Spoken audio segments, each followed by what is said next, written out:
Après des études lyriques au conservatoire de sa ville natale et un début assez remarqué au Grand Théâtre actuel Opéra municipal de Marseille dans Guillaume Tell, il vient à Paris et y remporte, au concours de 1867, les 2 premiers grands prix d'opéra et d'opéra comique.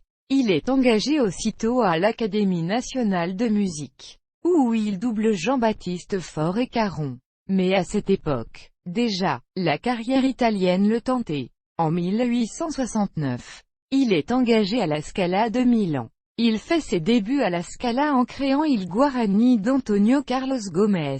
Son éclectisme lui permet d'aborder des rôles très différents.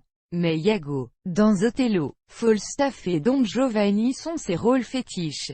Il a créé les 2 premiers le 5 février 1885 pour Iago et le 9 février 1893 pour le rôle-titre de Falstaff. Son humeur vagabonde l'entraîne à New York, à Londres, au Caire, à Saint-Pétersbourg, à Moscou. Sa réputation est alors largement établie. Vaucorbeil l'engage en 1879 et il rentre de nouveau au Grand Opéra, où il chante Hamlet, Don Juan, Aïda, Faust, et le voilà reparti encore pour l'étranger.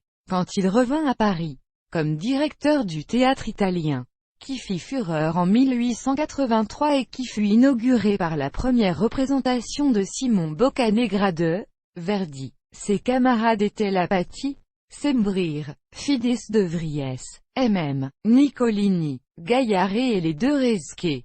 L'entreprise ne fut pas cependant heureuse et Morel dut recommencer ses tournées. En 1906, il crée une école de chant à Paris, qu'il transfère à New York en 1909. Meilleur baryton verdien de son temps. Il avait une technique irréprochable et un jeu expressif et intelligent. Il est l'un des premiers à se donner la peine d'analyser en profondeur ses personnages. On connaît de lui quelques enregistrements sur disque.